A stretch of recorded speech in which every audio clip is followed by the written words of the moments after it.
আসসালামু আলাইকুম রহমতুল্লাহি ওবরাকাতু। আশা করি সবাই ভালো আছেন। সবাইকে মাহে রমজানের শুভেচ্ছা। আমার বাবা গত 28 ফেব্রুয়ারি 2023 রাত 11টার সময় ইন্তেকাল করেছেন। আমি আমার বাবার বিদেহী আত্মার মাগফিরাতের জন্য আপনাদের সবার নিকট দোয়া চাই।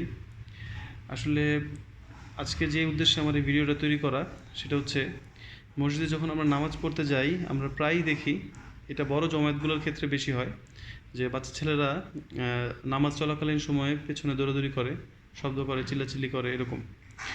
তো এতে করে যারা মুসল্লি ওখানে যারা থাকেন, অনেক সময় দেখা যায় যে তারা বিরক্ত হন, বিরক্ত হয়ে নামাজ শেষে এদেরকে ধমকাধমকি করতেছেন, বকা দিচ্ছেন, ইভেন মসজিদ থেকে বের করে দিচ্ছেন, যেটা আসলে ঠিক না। এটা ইসলাম এটা সমর্থন করে না।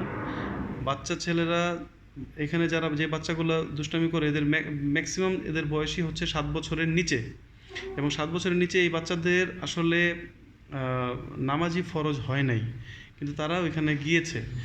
মসজিদে বাচ্চারা দুষ্টুমি করবে, এটা খুবই স্বাভাবিক।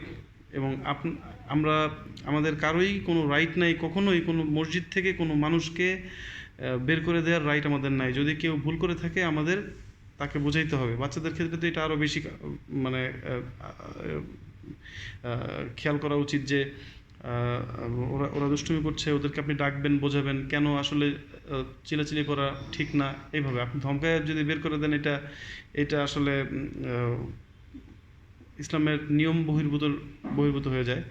যাই হোক, আমি আশা করছি যারা মুরব্বী যারা আছেন, যারা প্রতিনিয়ত মসজিদে নামাজ পড়েন এবং যারা মসজিদ পরিচালনা করছেন, ইমাম সাহেব যারা আছেন, আমার এই ভিডিও যদি আপনাদের কাছ পর্যন্ত পৌঁছায়, আপনারা এই বিষয়টা আমলে নিয়ে এটা এই ব্যাপারটা মানুষের মধ্যে পৌঁছানোর ব্যবস্থা করবেন। এবং আমরা চাই আমাদের ভবিষ্যৎ প্রজন্ম এখন থেকে মসজিদের সাথে সম্পৃক্ততা থাকুক। এবং তুরস্কের একটা মসজিদে এরকম লেখা আছে, মসজিদের দেয়ালে এরকম লেখা আছে যে যদি কিনা মসজিদের ভেতরে যদি কিনা বাচ্চাদের হইহুল্লোড় বা শব্দ চিল্লাচিল্লি না পাওয়া যায়, তাহলে আমাদের ভবিষ্যৎ প্রজন্মকে নিয়ে চিন্তা করা উচিত। এই ধরনের একটা বাণী তুরস্কের একটা মসজিদে লেখা আছে। সো বুঝতে হবে তারা কী জন্য এটা লিখেছে। আমি আশা করি আমি যে কথাটা বোঝাতে চেয়েছি হয়তো আমি বোঝাতে সক্ষম হয়েছি। সো প্লিজ এই ব্যাপারটা আপনারা যারা আছেন একটু চিন্তা করে দেখবেন।